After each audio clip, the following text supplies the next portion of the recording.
মুখ্যমন্ত্রী জনসভায় যেতে পারলেন না মহেন্দ্র মাহাতো। পুলিশের বাধার মুখে পড়লেন তিনি। সালটা 2010।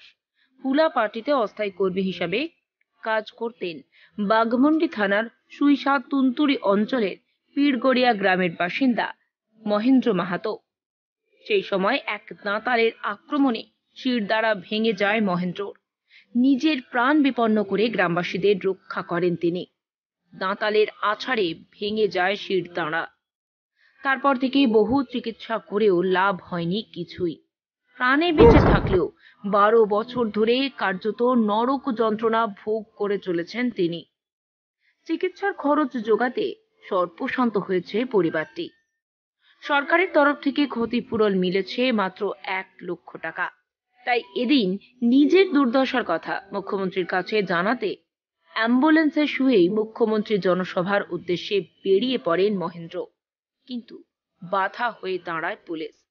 মাঝপথে আটকে দেওয়া হয় তাকে। বলা হয় বাড়ি ফিরে যেতে। বহু অনুনয় বিনয় করেও মুখ্যমন্ত্রীর কাছে পৌঁছাতে না পেরে কান্নায় ভেঙে পড়েন অসহায় মহেন্দ্র মাহাতো।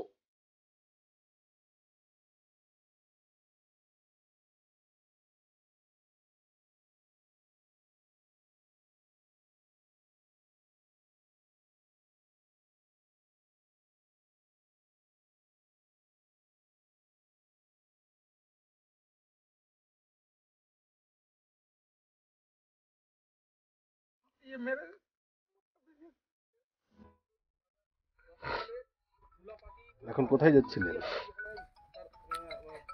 আমি অ্যাকচুয়ালি দিদির প্রশাসনিক সবাই ওনার সাথে পারলে দেখা করতাম, আর নইলে ওর বক্তব্য শুনে আমি আসতাম। আমার অবস্থার কথা অনেকবার বিভিন্ন মাধ্যমে পাঠিয়েছি, কিন্তু দিদির কান অব্দি মনে হয় পৌঁছায়নি। তো তাই যদি দিদির চোখে আমি একবার ভেটাতে পারি এই আশা করেছিলাম, আর যদি নাও করতে পারতাম তবু আমি সেখান থেকে হাসি মুখে ঘুরে যেতাম, এটাই আমার ইচ্ছা ছিল। এখন কে আটকেছে? তার জন্য কে আটকেছে আমি জানি না, এখন পুলিশ আটকেছে। কিন্তু আমি আমাদের স্থানীয় থানাতেও জানিয়েছি, এসপিকে জানিয়েছি, জেলা সুপারকে জানিয়েছি, প্রায় এমএলএ সাহেবকেও জানিয়েছি। সমস্তকে জানিয়েই আমি আসছি। দাদা আমি আসছি, যদি পারেন তো সহযোগিতা করবেন, দিদির বক্তব্য যাতে শুনতে পাই। ডাক্তারবাবু অ্যাকচুয়ালি আমাকে জবাব দিয়ে দিচ্ছে, এইভাবে তুমি যতদিন বাঁচবে, আর কোনো উপায় নেই। তো শেষ ইচ্ছা ছিল যে আমি দিদির সাথে একবার পারি তো সাক্ষাৎ করবো, আর নইলে তার বক্তব্য শুনে চলে আসবো। কিন্তু আমাকে কেন যে আটকালো আমি জানি না। শরীরে প্রচুর প্রবলেম, কিন্তু আমি তো আর ইয়াও করতে পারি। কবে হয়েছিল, কি হয়েছিল? ঘটনাটা হয়েছিল আমার 20 মে 2010। আচ্ছা। আমি ওই অস্থায়ী হুলাকির কর্মী হিসাবে কাজ করতাম ফরেস্টের সাথে। তাদের সাথে হাতি তাড়ানোর সময় আমার এই ঘটনাটা ঘটে গেল। সম্পূর্ণ পঙ্গু অবস্থায় পড়ে আছি এই বিছানার মধ্যে। পাইছিলে? ক্ষতিপূরণ একরকম আবেদন করার পরে 7 বছর পরে 2017 সালে 1 লক্ষ টাকা ক্ষতিপূরণ পেয়েছিল। পত্র আমি সব সাবমিট করছি, দিদির হাতে দিয়ে দিচ্ছি।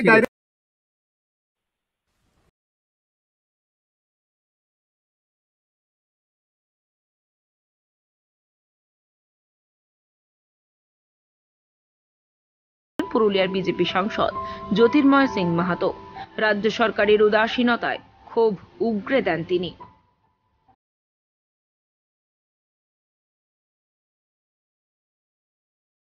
মাহাতো তিনি 90% তিনি পঙ্গু হয়ে গেছেন এবং তিনি হুলাপাটিতে কাজ করতেন। বন দপ্তরে হয়ে তিনি হাতি চালাতে গিয়ে তিনি দুর্ঘটনায় পড়েছিলেন 2010 সালে। তারপর থেকে প্রশাসনিকভাবে সেই অর্থে তাকে কোনোরকম সাহায্য করেনি। সামথিং কিছু দিয়েছিল, কিন্তু তাকে যা খরচ হয় তার থেকে অনেক বেশি তার খরচ হয়েছে। ঘটি বাটি বিক্রি করে তিনি দুর্দশা রয়েছে, তার ট্রিটমেন্টের জন্য পয়সা লাগবে। তাই তার নিজের দুর্দশার কথা মুখ্যমন্ত্রীর কাছে আজকে জানতে যাচ্ছে, কিন্তু পুলিশ তাদের আটকে দিয়েছে। কী বলবেন? দেখুন, দীর্ঘ 20 বছর 22 বছর থেকে পশ্চিম পুরুলিয়ার ঝাড়খণ্ড সংলগ্ন যে গ্রামগুলো আছে, হাতির হানা মোটামুটি 20-22 বছর থেকে শুরু হয়েছে। এবং আমিও জানি, শুনেছি মহেন্দ্র মাহাতোর বিষয়ে।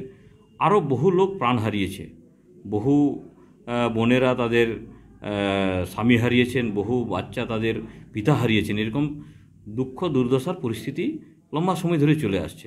কিন্তু খুবই দুঃখজনক মহেন্দ্র মাহাতোর কেসটা।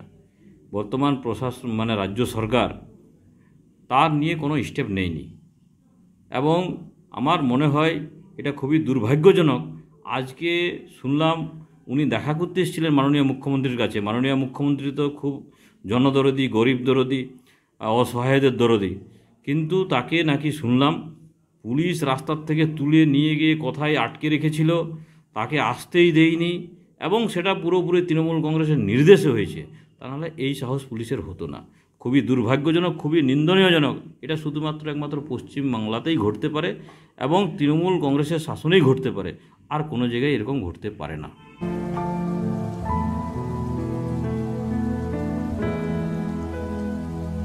পুরুলিয়া থেকে নিজস্ব প্রতিনিধির রিপোর্ট, টিভি নিউজ 10।